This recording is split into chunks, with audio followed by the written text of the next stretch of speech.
This episode of The Edge is brought to you by Audible.com, offering more than 180,000 titles for smartphone, tablet, and desktop. To get a free audiobook of your choice and help Trek.fm at the same time, visit audibletrial.com/trekfm. And also by Enterprise in Space, an international program of the nonprofit National Space Society. Find out how you can help science and education and become a virtual crew member aboard the NSS Enterprise Orbiter by visiting enterpriseinspace.org. And if you want to join the conversation and share your thoughts on this episode, join the Babel Conference, our listeners group on Facebook. Just type BABEL into the Facebook search field. We look forward to seeing you there. You're listening to Trek FM. What have you done out there on the edge of Federation space?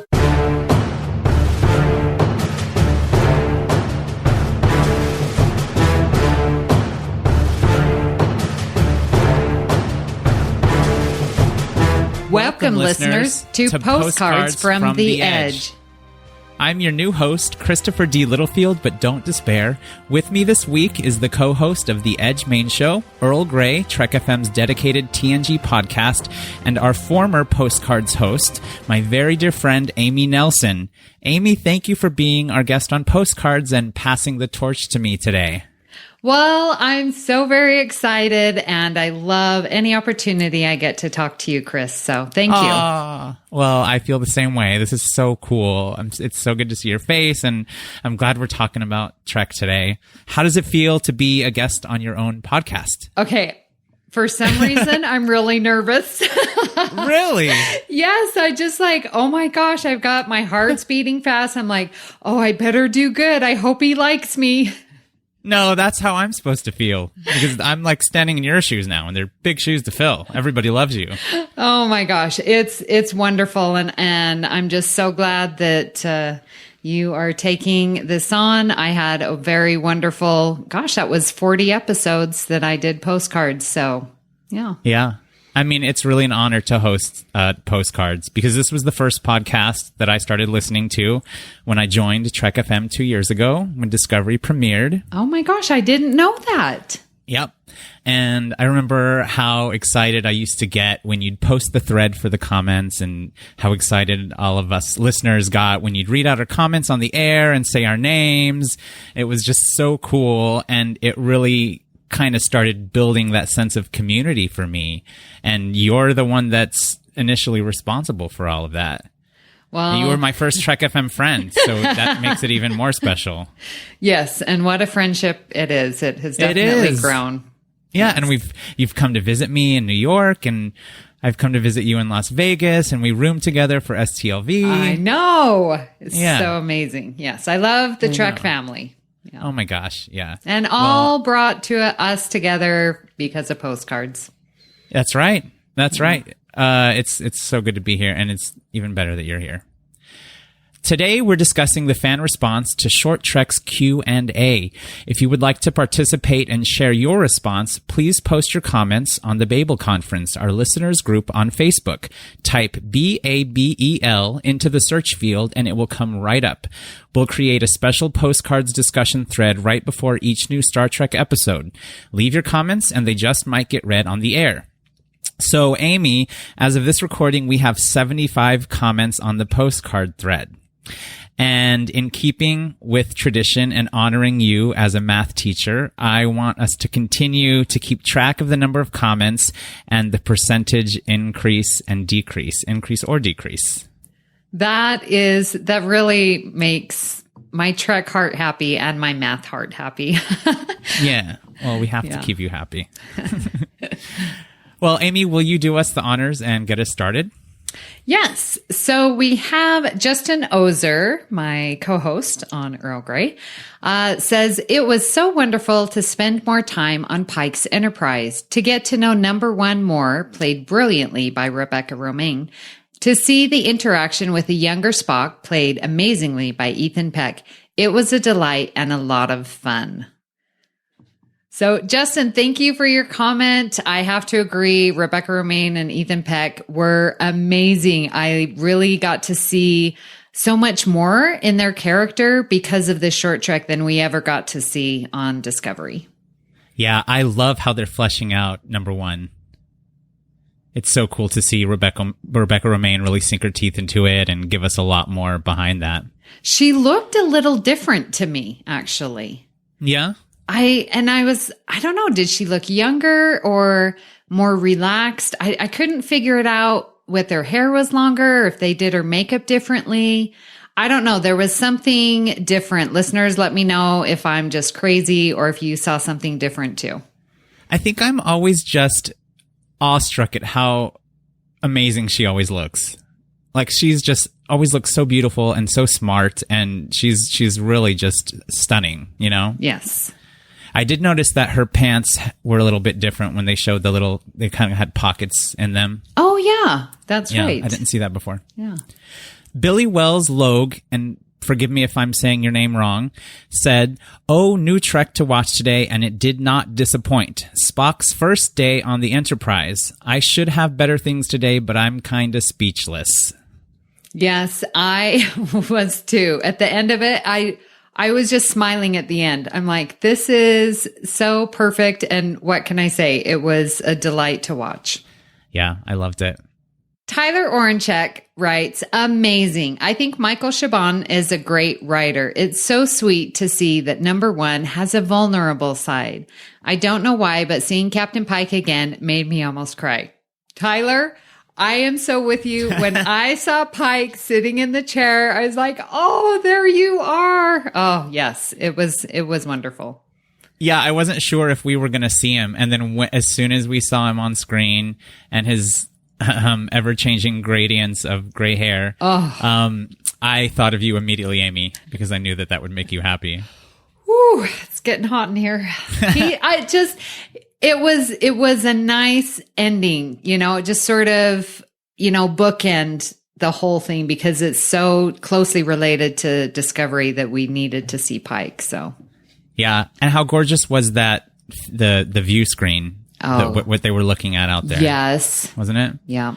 And yeah, Tyler, I think Michael Chabon is a great writer, and Karen Troupless on the thread pointed out that this episode was dedicated to his father, and he wrote the script sitting next to him in the hospital bed shortly before he passed away. Yeah.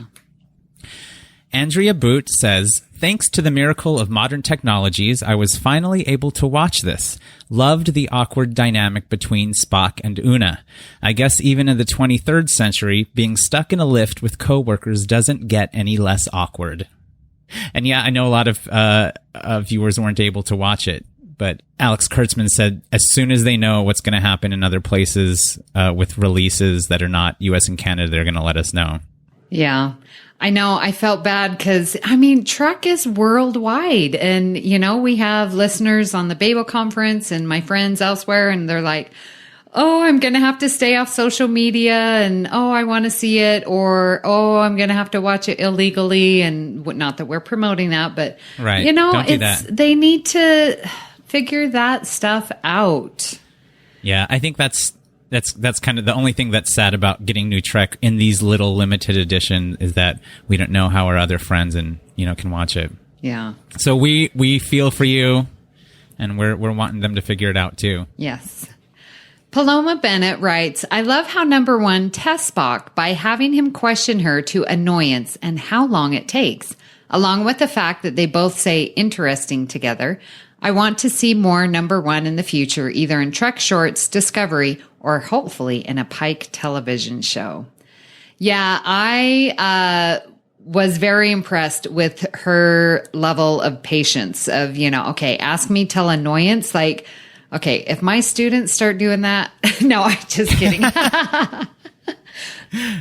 But she wanted it. She asked for it. Yeah. And so I did wonder, like, why would she tell he's an ensign, right? Why would he tell him to ask every single person questions? The only thing that I could think of is that it was some sort of test. Okay. She was testing him. Yeah. Because, we think of Spock, do we really think of him as being, we know Spock is inquisitive, But we don't think of him. Do we really think of him as someone who asks a bunch of questions and is annoying? Not really, right? Right. Nor being social. So I'm almost wondering Right. if she would have, you know, tried to push him that way as well. Yeah. Test maybe. him that way. Yeah. Nicholas Paul Collinston said, okay, finally got to see it. That was really cute. I really like the characterization of both Una and Spock. Really feels like it's a teaser for a Pike show. This is going around. Everybody Yes. wants a Pike show. Everyone. I'm one of them. Yes, I am one of them as well. And I'm holding out because as much as they're not saying anything, they have not said no. I know. So that's got to be worth something, right? Yep. That's what I'm hanging on to. Yeah, me too. I think we all are. All right. Margie Suarez says, longtime group member, first time postcards commenter. Well, welcome, Margie. Please be nice. Margie, we're always nice. We're always nice. Yes. She continues and says, it was nice to have Short Treks back. I definitely see them opening a door for a Pike Spock series with the flirting between Spock and number one. Yeah. People are wanting this Pike series. I know a lot of people are commenting about that. And maybe like if the powers that be ever listen to these podcasts, it'll be more, more encouraging for them to do so. Amy, did you think that they were flirting when you watched it? Okay. I tried to not see it because I didn't want to see it. I felt the same way. Okay. I don't know how I feel about that. But then, I mean, if you think about looking at the original series, like Spock got it on quite a few times. Like he had a lot of girlfriends, right? Well, And so it's not like he's this celibate monk type character. Right. So it's almost in line and fitting to his character, but I did not want to see it, but I couldn't not see it. Yeah, there were two little moments when it made me think that, but I was also thinking, no. Maybe I feel like I'm reading too much into it because I don't want that to be a thing. Yeah. But who knows? Yeah. My friend Janessa Kiharda says, the fandom has been joking about getting a musical production of Star Trek for years. This is about as close as we've gotten, and oh boy, I think I need more. And I can imagine Amy having memorized the lyrics already. Amy, are you ready? Oh my gosh. I am the very model of a modern major general. Just kidding, that's it. Oh my gosh. No. Yeah, there was a little bit of thread with that. Yes. And that's as much as you get. Well, we didn't get anything, so. Well, from you we did, so we're going to have to good. work on that. Oh my gosh. But I was listening, watching the Short Treks multiple times as one tends to do. Of course. I love those words. And I'm like, I know how to do this. I know how to. Oh my gosh. It's a great song. Yeah. Gilbert and Sullivan, composers, amazing. They knew what they were doing with lyrics. Yeah. Apparently. And they know some math because it sounded spot on. Mm-hmm. So. All right. Well, Jerry Gilbert Paduano. Hi, Jerry. Writes, it really reminded me of TNG Disaster. Not just the elevator, but the awkward pairing of number one and Spock. And of course, modern Major General. Well, of course I'm so glad that you had me read this comment, Chris. Yeah, of course I did. Yes. I You're love the TNG queen. Yes. New listeners, if you don't know that, now you do. Yes. And that's right. Them in the turbo lift. Yes, perfect. Why did I not make that connection? Jerry, you're brilliant. I didn't remember that until they commented on it. Right. Yeah. Yeah. Chris Hill says, this was totally adorable. I love when Trek incorporates things from musicals. One of my favorite scenes from Insurrection is the singing of a British tar. It's just the theater geek in me, I suppose. LOL. Well, Chris, I'm a theater geek too. I'm a professional musician, and I'm actually out of town in Raleigh, North Carolina, working on a musical right now. And so I totally am with you on that. It made me so excited to hear that. It was such a surprise, and it was so cool. I just loved that. What did you think, Amy? I was so surprised. I had to go back and say why is she singing this? I didn't even know why why it would even come up. And then I was, it's like, well, you sort of have to hide your freak, right? That's what she said. Yeah. Hide your freaky, right? Yeah. And I was like, wow, that's pretty awesome for her to, one, reveal that, especially to someone who's her subordinate, and then to be so brave to just break out into song. I'm like, oh my gosh, I totally love her now. I did not expect that at all. And when she started, I cracked up. I was in rehearsal. The production I'm doing right now is West Side Story. So it's Bernstein and Sondheim, a different composing duo. And just as difficult musically, but I was actually in rehearsal when the short trek came out, but I was on a little break. So I was sitting at the piano with my headphones in my computer watching it as they were dancing around me, and I just started cracking up. It was so funny. Yeah. Don't tell the company that I was doing that. But. I know. You were like texting me. I'm like, wait, aren't you supposed to be working?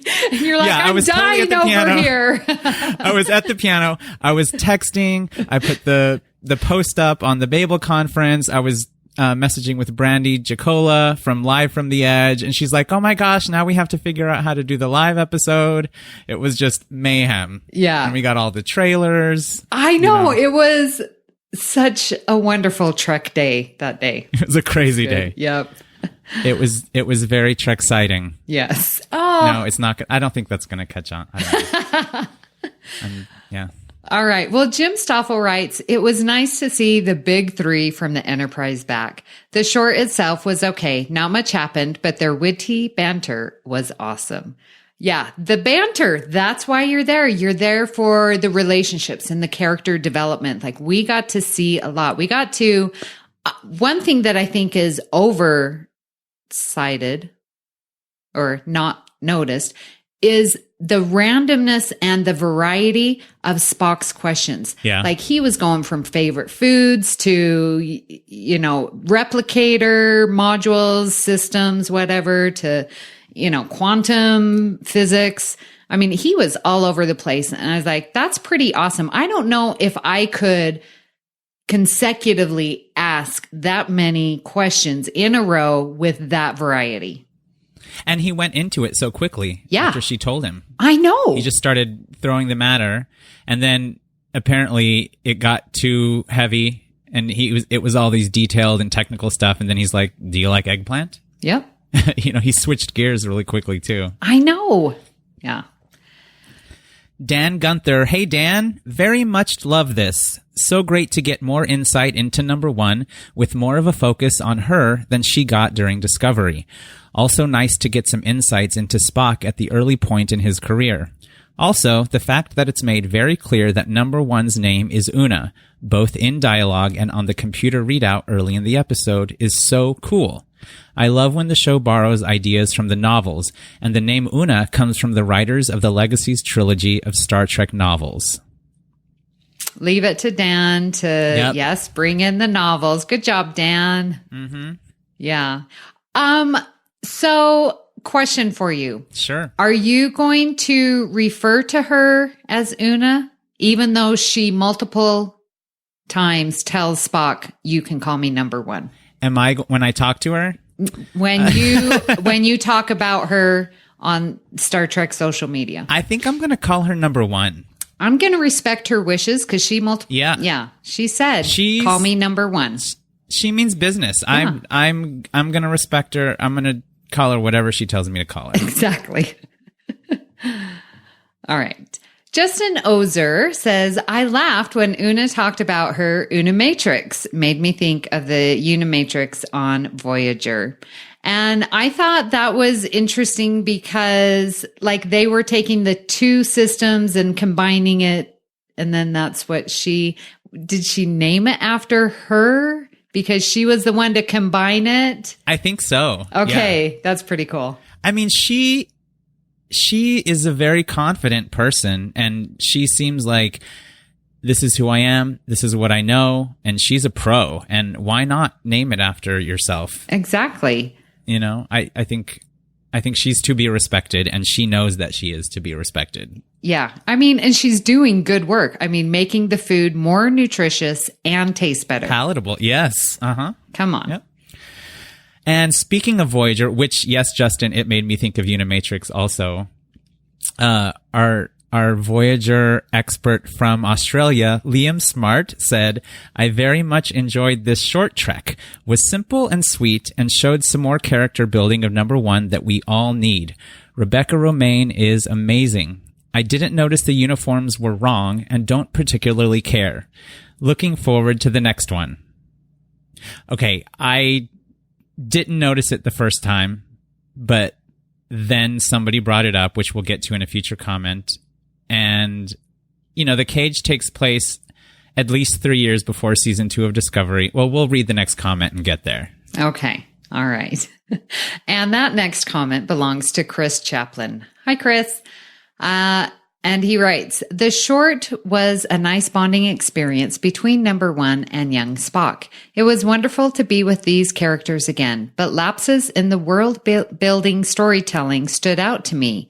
From a production point of view, I understand why they were wearing the TOS-like uniforms, but these were referenced as new uniforms in Brother. Discovery-era stories seems to favor emotional effect on audience over the internal canon of its own world. I'm not even pointing to anything else outside of Discovery continuity. These are huge issues that ruin the short, but for me, these little lapses add up. And yes, 90s Trek had issues too, but the expectations for serialized storytelling is much higher and demands greater attention to detail to respect the audience. Okay, so Amy, technically this comment would have gone into your category comments and concerns, right? Yes. And I didn't divide the categories this time, but okay, cool. What do you think about that concern? You know, I'm not one who notices how many pips. And I mean, I've even walked out at STLV with the communicator badge on the wrong side. Like it just, What? I know. Thankfully, I have good friends Blasphemy. that like stopped me in the hall and was like, okay, chill, Miss Nelson. Wow.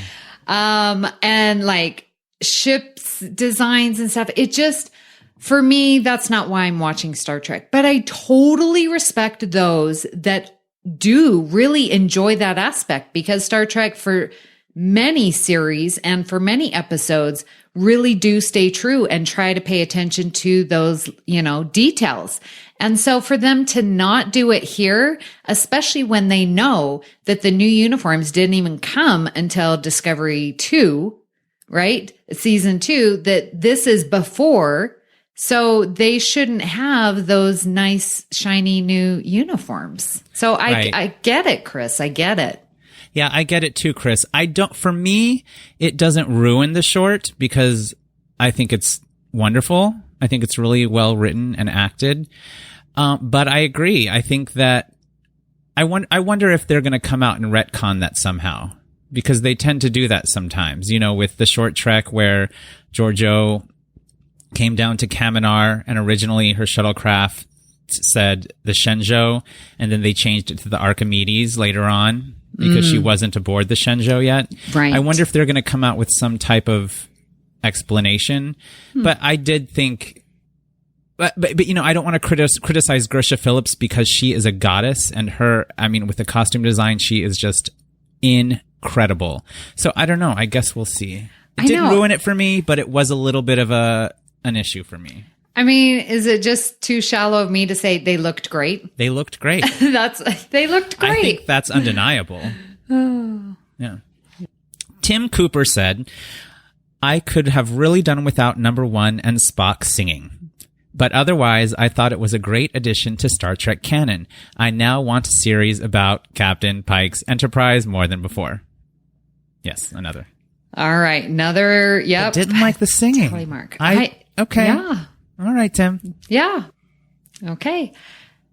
Dave Scarpa says, short and simple. Didn't care for it. All right. Well, Dave, I would really love to know. I want to know why. I know. I want to know why. It's begging the question. Like, what didn't you like about it?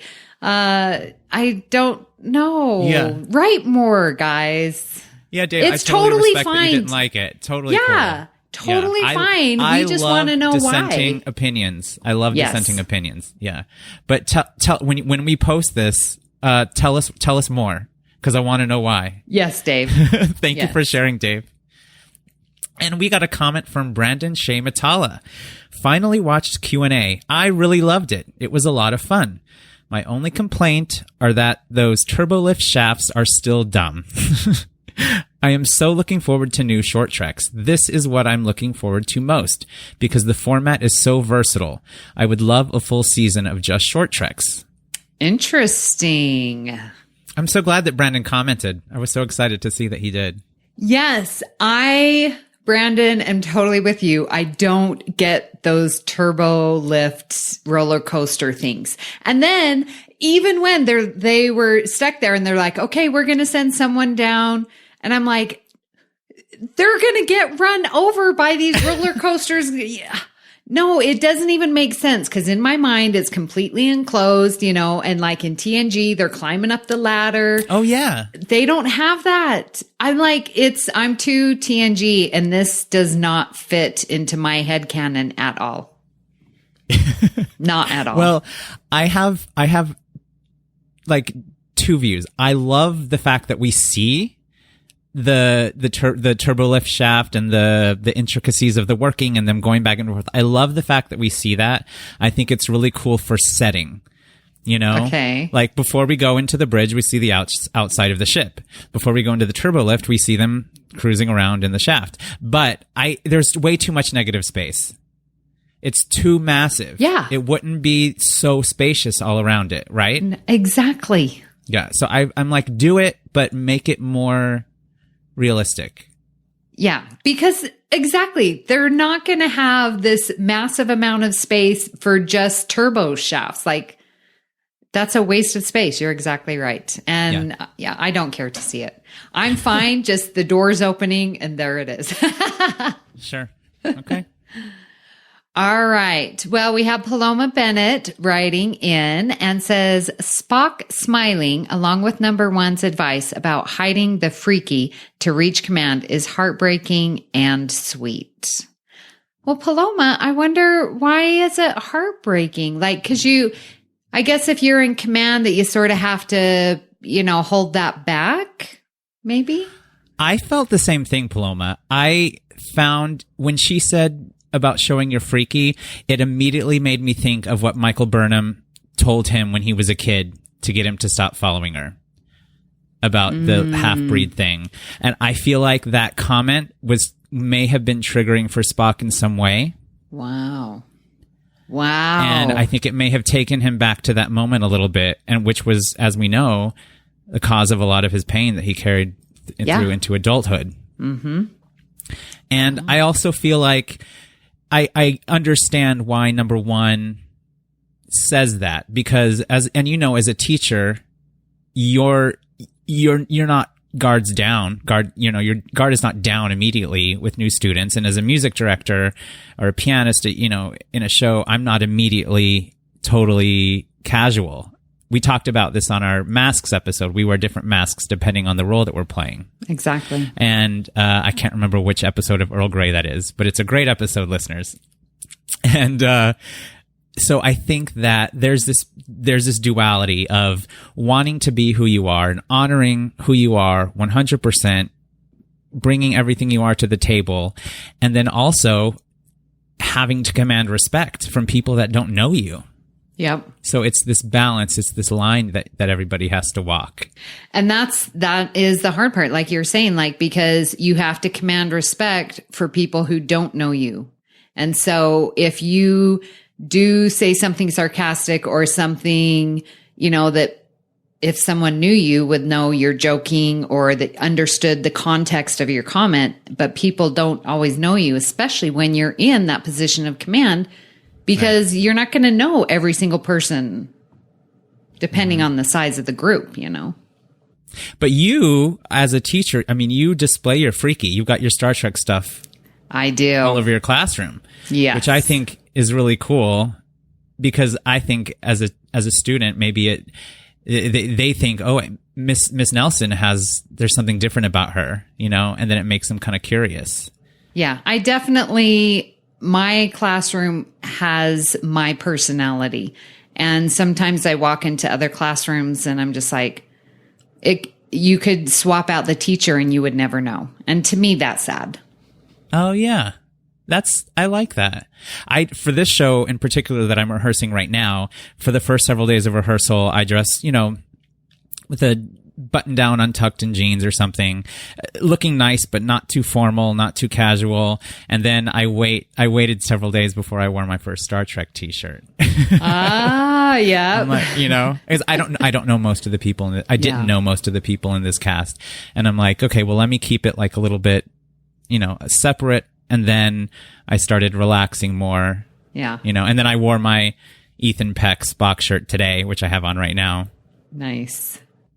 Chris Chaplin says, upon rewatch, I enjoyed it much more. The character work was sweet. 3 standouts. Number 1, Spock's prime directive question. 2, the smile shared between Una and Spock. 3, the moment of awe shared on the bridge. The turbo shaft line, however, reminded me how silly the roller coaster track is. So looping back to that again. Yeah. That moment of awe shared on the bridge, that to me like solidified their connection, because they talked about it, and Spock was like, well, I'm jealous that you've seen this. And then they get to have this beautiful experience on the bridge. And I was like, oh, okay, now they're like friends forever. And, they have that. And it was just a glance, a look between them. Oh, yeah. That was so cool. And it was just a beautiful moment. I think that was for everybody. That moment was for everybody that wants the Pike series. Yeah. And it was just really special, I think. I had forgotten about the prime directive question. Yeah. It was interesting. Jeremy Reed also talked about Spock's smile. He said, season 2 Spock, still smiling. It's part of his character always. I wanted to bring out those comments that were talking about Spock smiling, because I think in the past people would have had a lot of issues with that. But he was doing it from the very beginning. He was smiling. I mean, and I think that maybe Jeremy posted a bunch of pictures throughout the various films and in TOS of Spock smiling. Yes. The emotions are there, people. Exactly. They're there. First of all, he's half human, so he's got that. And also Vulcans have emotions. Yeah. Yeah. And he smiles throughout the series and into the movies. Yeah. And it was, was he Jeremy, you were posting pictures and I was like, so. There you go. There it is. There it is. I'm like, I saw it on social media somewhere. I couldn't remember, but yeah. I'm like, yep. Again, it's like, he's not this celibate monk. He's not this stone cold face. Like, he does have emotions, and just because he's not expressing it the way that you and I would, he's still expressing it in his way. Yeah, and he's the most human. I couldn't help myself. But I think that the fact that we don't see it that often makes it so much more special when we do. Yeah. And Ethan has this really cool way of making it just feel a little awkward when he does it. It's almost like I'm smiling, but it's a little bit uncomfortable. Yes. And it's so brilliant to me. It is. Joshua DeVries writes, what an adorable short. Ethan Peck does a brilliant job of portraying a younger, more insecure Spock, and Rebecca Romaine is, as always, incredible. She's adding so many layers to the character. The Gilbert and Sullivan moment was really cute. A nice reminder that Trek works best when it embraces moments of whimsy and fun amid larger, more dramatic storylines. I look forward to seeing more day-in-the-life moments aboard the Enterprise and the Discovery later on. And Karen Chuplis responds, also, this adds such a nice layer to her protectiveness of Spock on Discovery. That is great. Okay, I have a couple. That's a cool observation. Yes, Karen, I didn't even think about that, but yes, you are absolutely right. And Josh, I love that we're seeing this whimsy and fun, which makes me excited for Lower Decks. Oh my gosh. I am so excited. I know there's not a lot of people aren't freaking out about it, but I am. No, but Star Trek has funny moments, and it's these fun that I really believe that we're getting just that little snippet. We're going to see a lot more in Lower Decks. So I'm excited. And that reminded me of the moment when Data pushes on the ship. Yes, pushes Beverly. Yeah. Data, that was not funny. Yeah. I love stuff like that. You got to have a little, you got to release the tension, you know? Yes. You got to. Funny thing, my dad, I just spoke to him a couple days ago and he was watching Nemesis and he was like, yeah, that's the one. And oh, no, that was Generations. I'm so sorry. He was telling me about that whole scene. And I was like, yep, it's a good scene. Yeah, it's great. I love Generations. I don't care what anybody says. Heather Murray says, reflecting on this short trek, my big takeaway is just how good the acting is. I'm currently reading Spock's World by Diane Duane, and I can play the book in my head, fluidly switching out the current and original actors for the characters of Spock and Sarek. This happens subconsciously and does nothing to detract or distract from the story. After having watched Discovery Seasons 1 and 2, I just feel like I have a greater mind index from which to pull character expression. Okay, I'm going to pause. I love that, Heather. That's so cool. She continues, after watching Q&A, I sort of replayed the turbolift scene in my head with Nimoy and Barrett instead of Peck and Romaine, and it totally worked. I had no issues with a pre-caged Spock singing and smiling in delight. I thought the episode was really simple and beautiful. None of this would be possible without outstanding actors. What? That is such a great comment, Heather. Thank you for sharing that. Yes, so good. Oh my gosh. And I love the flexibility that you have. And I think I'm going to try and be more flexible. When you said an insert Nimoy and Barrett, I was like, oh my, how brilliant. Yeah. And yes, I totally could see Nimoy and Barrett stuck in the turbo, you know, that thing. Mm-hmm. Totally. Absolutely. Oh my gosh. My brain is now more flexible. Heather, thank you for your comment. Yeah, and I just got goosebumps because you think, I mean, yes, the actors are amazing. Yes. But you really go back to how much they honor the original people who played these characters. They really do. And I think that all of them are aware that that is the core of what they're doing now. And then they can expand and build upon that. And I don't think any of those actors take that for granted. No. And you hear them talk, whether, you know, at a convention or a panel or, you know, even on their Twitter, they are always respectful and honoring the characters who, you know, that they are playing currently. It's really amazing. And Heather, I love the fact that you are reading the books and getting that context, which I think the books really do add. So. Great the comment. books I've read, I of course I picture the actors that we know playing these characters when I've read the books too, but doing the interchange with them is fascinating. Yeah, it is. It is. Well, Jason Myers writes, this was a nice surprise. I'm still trying to process it now that I have officially seen Spock's first day on the Enterprise. With almost 27 years of fandom under my belt, anything official about Spock, Pike, and Number One has been a distant memory, and any new information came to me in non-canonical novel or fanfic form. I got a little choked up when I realized this is the real story, and the connection and bond between Spock and Una is as real to Trek lore as The Cage, Star Trek II, or Star Trek 09. This is a great time to be a Star Trek fan. The human adventure does indeed continue. Oh my gosh, I was getting emotional reading that, Jason. Right? That was so beautiful. I know. Oh my gosh. I'm just all these thoughtful comments. It's so great. Yes. So, Amy, how do you think the fans responded to this week's episode? Well, overwhelmingly wait a minute. Are you a little positive. bit teary right now? I am. I really, Jason, that was very well put. I got choked up reading that. Yeah. I love when we make Amy break. Oh, gosh. So what do you think everybody thought? Well, I just, they overwhelmingly positive, your few nitpicks, which of course we love. And that's what bring it because it makes us think and it's like, well, what's going on here? And, so I think we heard a lot of, we want Pike. I think, Rebecca Romaine and Ethan Peck did amazing, and an amazing character development between these two, which does feed into what we now know about Discovery and hopefully what we'll see in future Treks. So what did you think, Chris?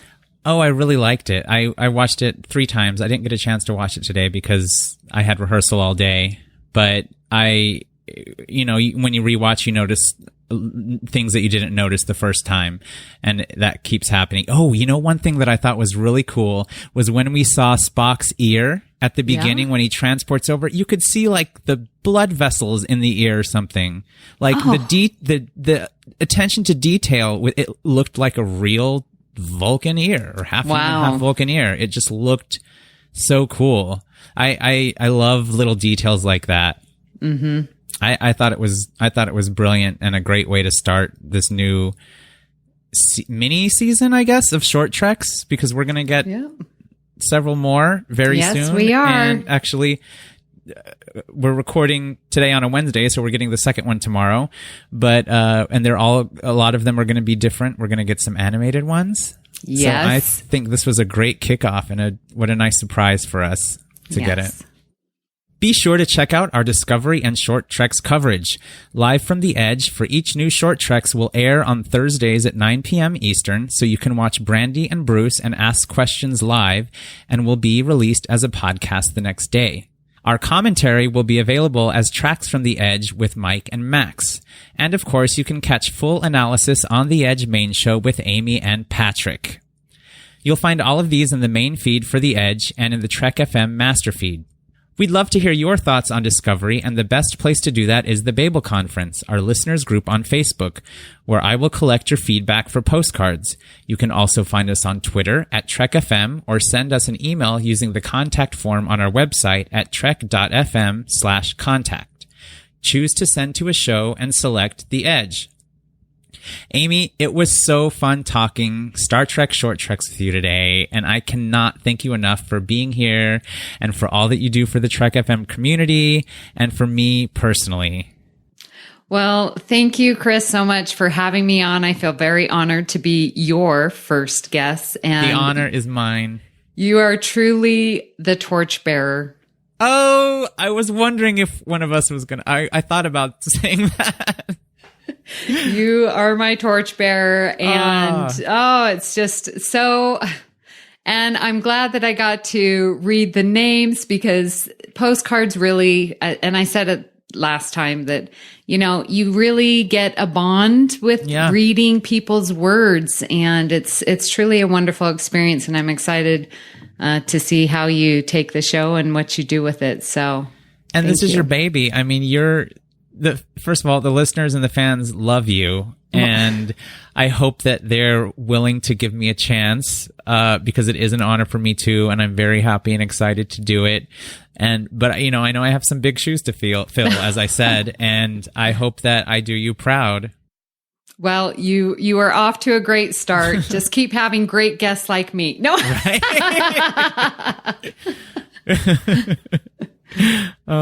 So Amy, where can people find you on the interwebs? Well, you can find me right here on the network, where I co-host Earl Grey. That's our next gen podcast with good friends Justin Ozer and Joe Keegan. And of course, doing the Edge main show with the wonderful Patrick Devlin. And we will be talking a lot about short treks coming up soon. So again, I try to reserve my comments because I got to save it for the main show. Right. Yeah. And now you don't have to. You can just do it all there. And you can find me on Twitter at Miss Amy Nelson. Right now it's sort of college football season, so I'm getting some college football tweets in there, and I tweet a little bit about what my math students are doing, and then of course all the Star Trek stuff. And you can find me on Twitter and Instagram at CD Littlefield, and of course lurking in the Babel Conference. If you'd like to help us keep all of our shows going and even become an associate producer, visit patreon.com/trekfm for all the details.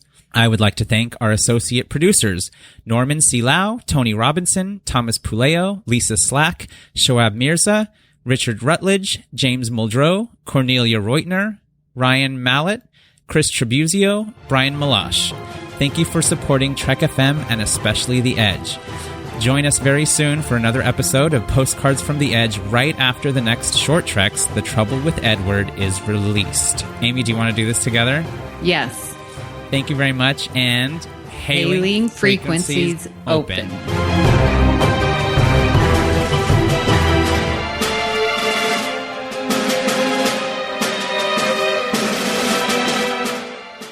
Wait, that's wrong.